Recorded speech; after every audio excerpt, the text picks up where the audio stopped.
읽을 때 감동받는 말씀들이 있어요. 많죠. 참 멋있는 말씀, 정말 지혜로운 말씀, 뭐 어떤 상황에 부합된 합당한 말씀. 그런데 이 사도행전 13장은 가슴이 쩌리리 합니다. 이 본문을 읽을 때 누가 이 본문을 읽으면서 가슴이 쩌리리 할까? 아무나 그러진 않을 거예요. 왜냐? 여기에 가장 영적이고 아름다운 교회의 모습이 나타나기 때문에 그렇습니다. 보통 우리가 영적인 교회, 그런 교회는 어떤 교회일까요? 막 기도 많이 하는 교회일까요? 아니죠. 기도는 이단들도 많이 합니다. 기도 많이 하는 교회가 아니에요. 진짜 성령께서 이끌어 가시는 교회가 영적인 교회죠. 아멘. 거기 누가 목사님 카리스마 있어가지고 내 말대로 순종해, 다 전기 복종이 일사불란합니다. 이게 뭐 순복음의 교회라든가 좀 뜨거운 교회, 그런 교회가 많지. 일사불란한 그런 교회가 영적인 교회일까요? 성도들은 이제 그런 거 보고 감동을 하죠. 여기 뭐 교회가 불쌍하고 말이야 열심히 같이 보이니까. 그러나 예언자 입장에서는 그렇지 않습니다. 거기에 만약 지도자가 조금만 잘못된 생각, 잘못된 방향을 이끌어가면요, 온 성도가 수만 명, 수십만 명의 성도가 일생이 파탄납니다. 일생이 파탄나. 왜 그럴까요? 쓸데없는 일에 온갖 돈과 시간과 무슨 다 낭비할 수가 있어요. 잘못된 방향. 이렇게 정강 목사 같은 경우에 지금 여기 사회 지탄을 받고 있잖아요. 아마 이 방송을 듣고 그 지지자들은 싫어할지 모르겠지만 내가 볼 때 그 추정자는 불쌍한 사람들입니다. 그 사람 차라리 정치로 나가야 돼. 정치로 나가도 안 돼. 나가도 안 줄 거야, 아마.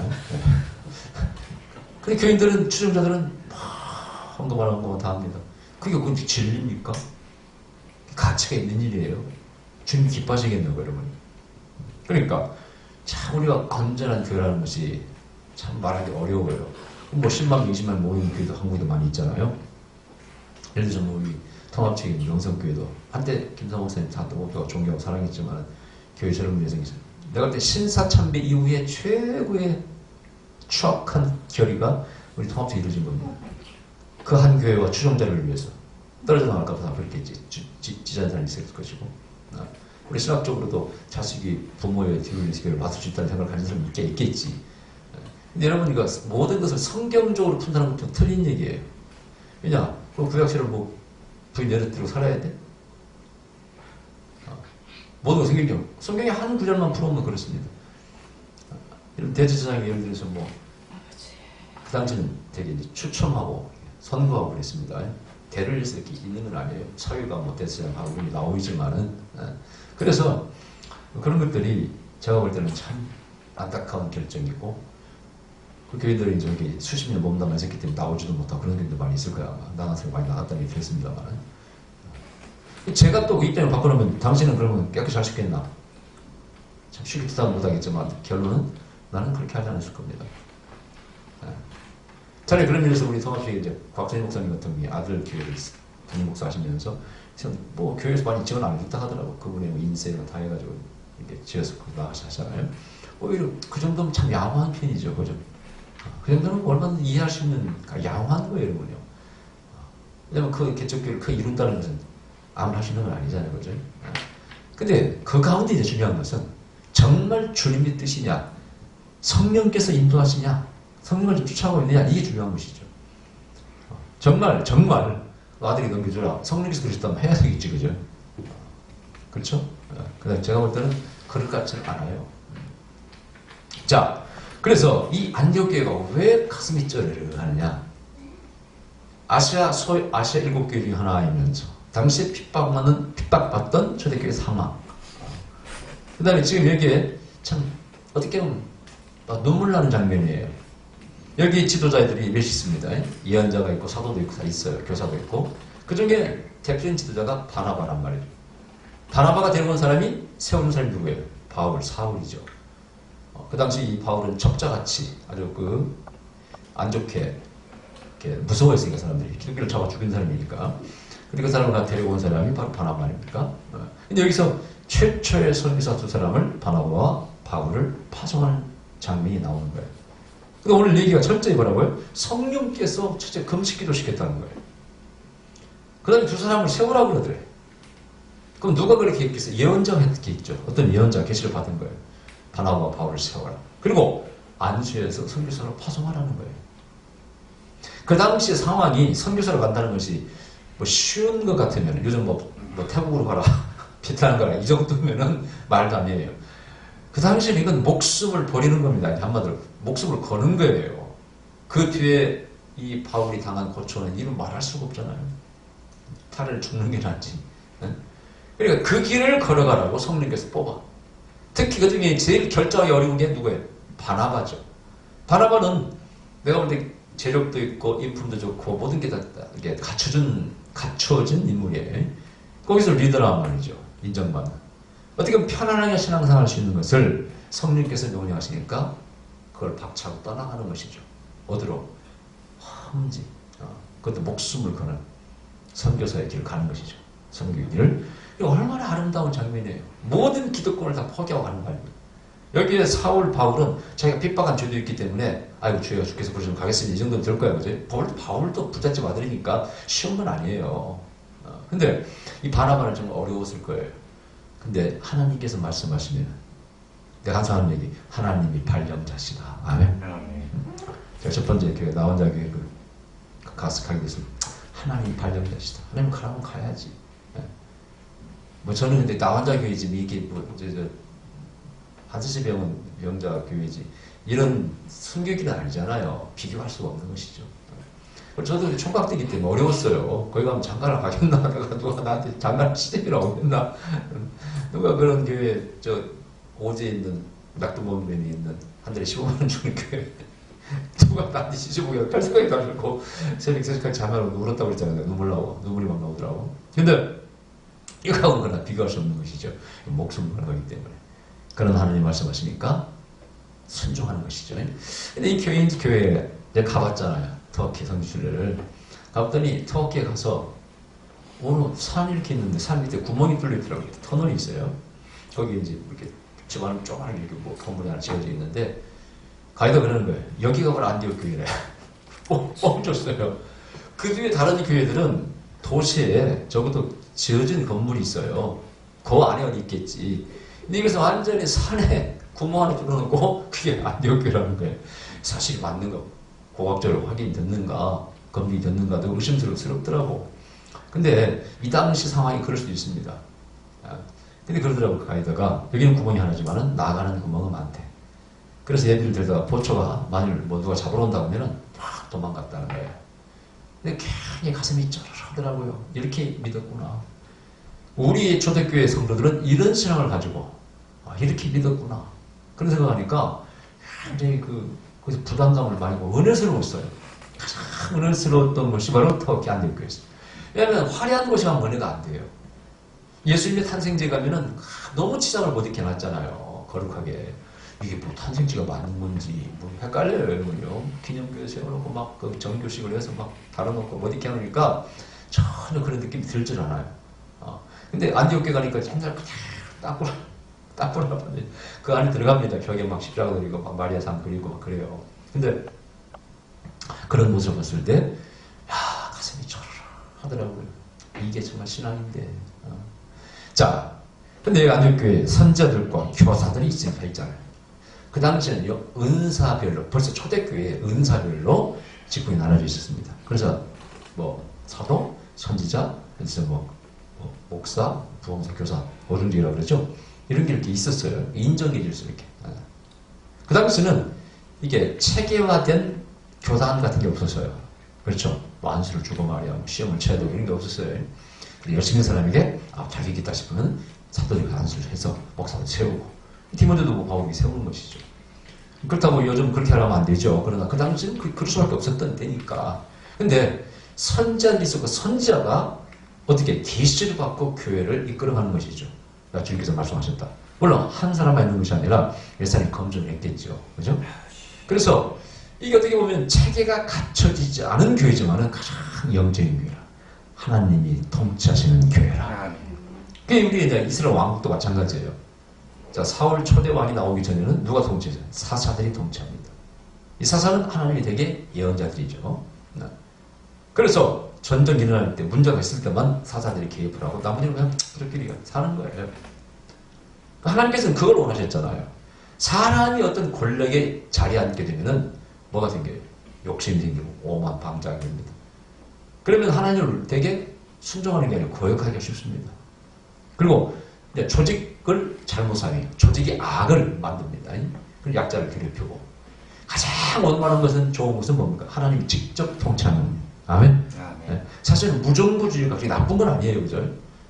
그렇잖아요. 무정부주의자들이 옛날에 있어서 일제시대 때 우리 독립운동가들 가운데 있었잖아요. 지금도 있습니다. 아나키스트라고 합니까? 근데 엄밀히 따져보면 무정부주의가 맞는 거예요. 근데 또 따져보면 그것이 참 위험한 거예요. 힘센 놈이 괴롭히기가 제일 좋은 사회가 무정부주의. 정부의 조직이 없으니까 힘센 놈이 왕 아닙니까? 서부에서 총살 쏘는 사람이 왕이듯이. 그러면 안 되잖아요. 그래서 무엇이 옳다 그러다 함부로 말할 수는 없어요. 그러나 교회는 어떻게? 첫째 담임 목사가 신령해야죠. 담임 목사가 하나님의 뜻을 쫓아가는 사람이 돼야 돼요. 아멘? 그러면 교회는 문제가 없죠. 근데 거기 욕심이 개입되면은 정말 교회의 조직이라는 것이 악하게 되고 사회도 악이 되고 또 문제가 되더라. 자, 근데 초대교회는 선지자들이 계시를 받아서 이렇게 선포하고 이런 형태의 어떤 목회 스타일을 취했던 것이 바로 비냐드 교회.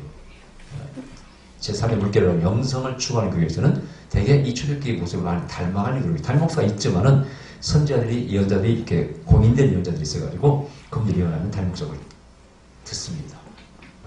인정을 해주고 이렇게 이게 검증이 되면 이 사람도 이 예언자들 이렇게 말하고 저 예언자들 이렇게 말하면 그걸 하자 이렇게 방향을 정하고 그렇게 지금 하고 있을 거야 아마 여기에. 우리 한국 교회는 전혀 정서적으로 안 맞는 거예요. 한국에서는 담임 목사가 왕 킹입니다. 아니면은 당회가 권력을 쥐고 있습니다. 성합적인 당회의 또 파워가 세죠. 그러면 절대 그렇게 될 수가 없어요. 선교에 쓸 것인가 제정도, 구지에 쓸 것인가, 어디에 쓸 것인가 의견이 분분하고 안 맞잖아요. 성령께서 이렇게 말씀하시면 다 쫓아가면 얼마나 좋을까. 그래서 지금도 예언자가 선지자가 필요한 것이죠. 네.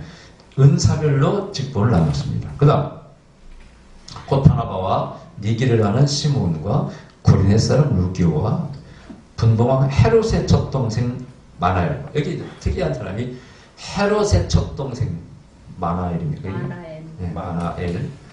N. 첫 동생이니까 뭐 정확하게 뭐 친동생인지 뭔지 하여튼 표현이 애매해. 근데 특이한 그러니까 당시 귀족층이죠, 그죠? 귀족층의 신분이 일천한 게 아니라 낮은 것이 아니라 높은 층에서도 와 있었다는 얘기죠. 이게 왜 그럴까요? 바로 기독교가 가지고 있는 진리성 때문에 그렇습니다. 백부장 고넬료가 유대의 요즘으로 치면 중대장 같은 좀 됩니다만은 자기가 지배하고 있는 피지배 민족, 식민지 민족의 종교를 택해. 왜? 진리성 때문에 그렇습니다. 옳다는 거죠. 그래서 결국은 이제 항상 진리의 싸움입니다. 뭐 옳으냐가 중요한 거다 그런 얘기죠. 그래서 이렇게 귀족들을 갖고 로마에 가서도 마찬가지. 복음이 처음에는 이제 가난한 사람 천민 위주로 노예 종들 위주로 복음 전파되지만 나중에 상류층을 파고듭니다. 귀족들층을 파고들어. 왜? 그 진리성 때문에 그렇습니다. 우리가 믿는 것이 옳은 것이죠. 사랑하고 용서하고 모두가 하나님의 자녀다. 인간의 존엄성을 성경에서 말씀하고 있고 서로 전쟁하면 싸우면 안 된다.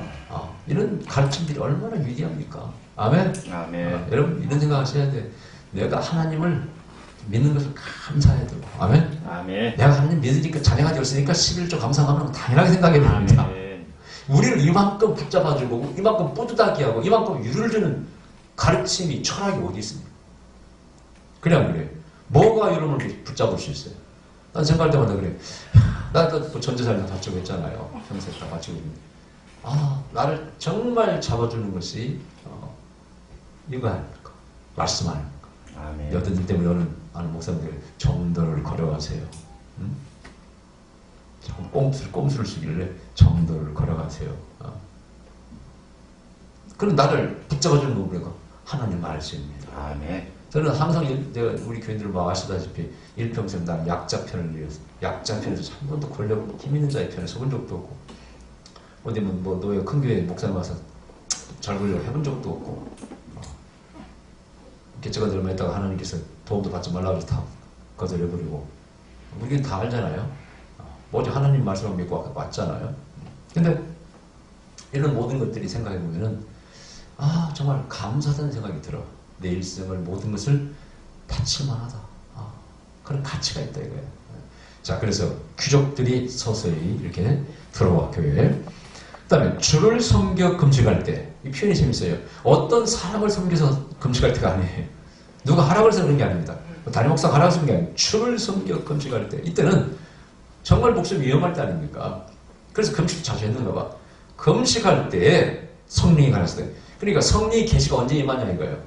자, 작정 기도할 때, 금식할 때, 이럴 때 임하는 겁니다. 아멘? 아멘. 성경에서는 유대인의 기도법에 따라, 다니엘의 기도법에 따라 살을 3번 하잖아요. 성경의 모든 something special, 특별한 사건들은 전부 다 기도 시간에 이루어지잖아요.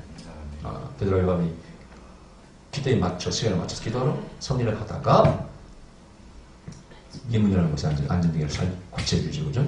이런 것들이 전부 다 성경에 그래요. 기도법에 따라서 역사하시는 거예요. 그래서 이런 특별한 금식과 작정 기도는 응답을 가져옵니다. 아멘. 빨리 가져옵니다. 아멘. 제가 그래서 부흥회 가면 항상 가르치는 거예요. 다니엘 기도. 정말 어려우면은 다니엘 기도를 하세요. 유대인 기도법이죠. 한 3번. 성령이 왔을 때 내가 불러시키는 일을 위하여 바나바와 사울을 따로 세우라. 이 금식하며 기도하고 두 사람에게 안수하게 보내니라.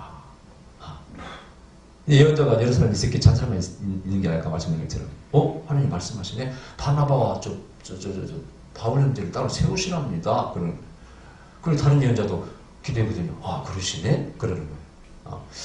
이게 이제 역지식이 재밌는 거예요. 일치가 돼야 돼요. 제가 처음에 이제 미국 가기 전 20몇 년 전에 교회에서 철학하라는 운동 듣고 와서 그때 너 미국 가서 베니 목사를 만나라 그랬잖아요. 그 사람을 배워서 한국에 살아 그랬잖아요. 지금 뭐 베니 목사 인기가 없으니까 지금이야 별 의미가 없지만 그 당시는 안 그랬습니다. 그분도 잘하셨고 멋있었고 굉장히 대단하셨죠. 근데 미국 갔잖아요. 미국에 유학 가려고 비자 신청 2번 했는데 리젝트 당해서 블랙리스트 올라있었잖아요, 제가. 근데 그 음성 듣고 같은 신청했는데 어쨌든 나왔잖아요, 비자가. 관광 비자가 나와가지고 갔잖아요. 37일간. 근데 기억납니까, 우리 애들? 알지도 못하는 목사님들 초청해서 우리 설교시키고 나면 미국 가서 교인이 뭐 나가든지 말든지 하나님이 가라면 가는 거지 내가 뭐 하나도 안 나갔다 그래도 어쨌든 다 왔잖아요. 근데 그때 그 큰 아틀란타 집회, 마침 아틀란타 하니까 베니 목사님 거기 와서 집회를 한다는 거예요. 크루시더라고 큰 집회, 몇만 명 집회. 그래서 내가 그때 또 이미 이제 제가 세미나를 인도에서 아틀란타 가서 예언 사역하고 있기 때문에 제 팬들이 많이 생겨가지고 제가 간다니까 몇십 명이 따라왔잖아요.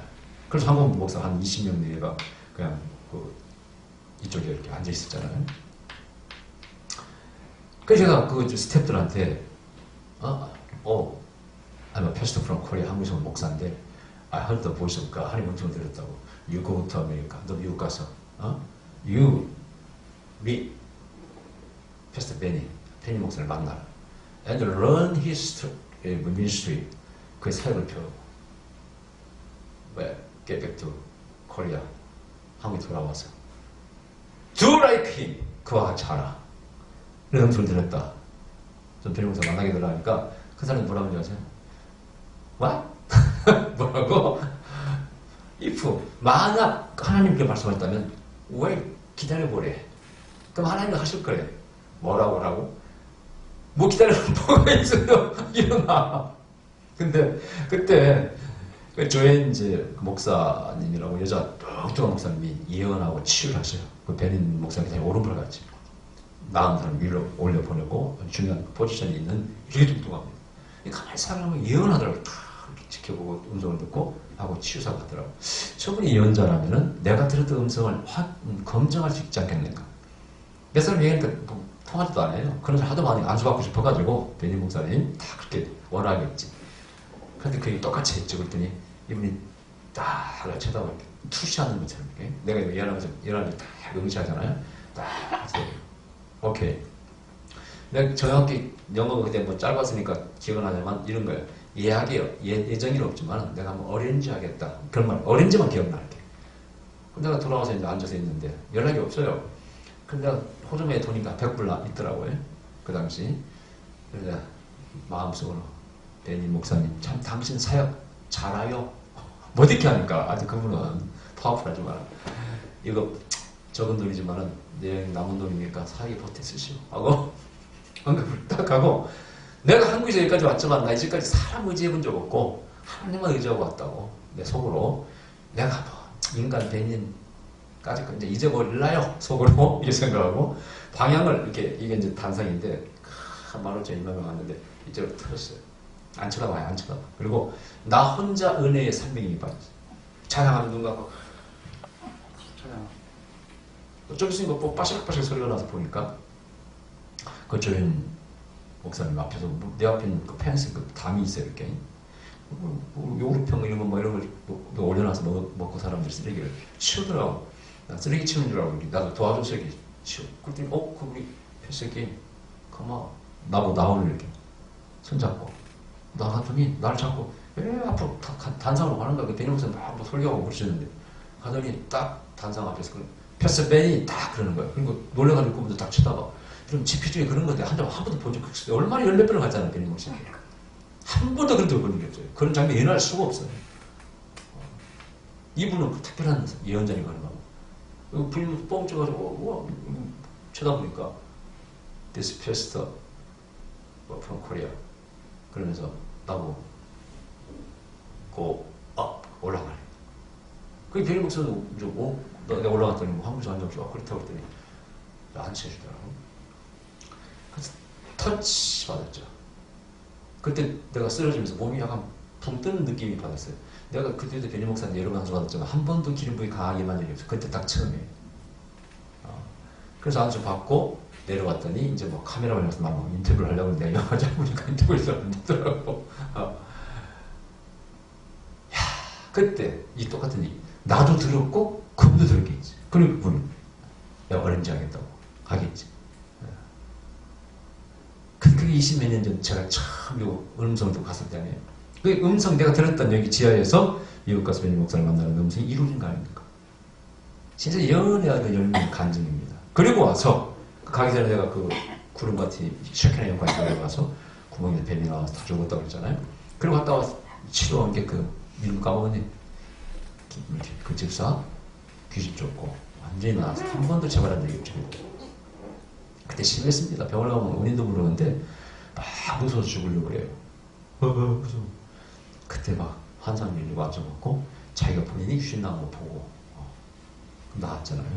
참 이런 것을 예수 믿는 사람들 혹은 목회자를 들어도 몇 사람이나 참할까요? 이런 생각이 그렇다고 생각하면 참 감사한 일이고 이게 초대교회의 한 모습입니다. 안개교회의 모습이에요.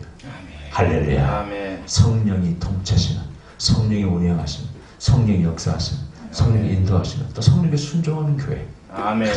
영적인 교회입니다. 할렐루야. 아멘. 이 모습 보면 가슴이 쫄이. 그때 선교의 그 발걸음을 뛰는 바나와 바울 눈에 선해. 한편은 감사하겠지. 두 사람 선택하셨으니까. 한편은 심히 진짜 마음이 얼마나 보고 죽음의 순교의 길인데 목숨 걸고 가야 되는 길인데 얼마나 부담스러웠을까. 지금처럼 뭐 그 대형교회에서 선교를 이렇게 후원하는 그럴 때가 아니잖아요.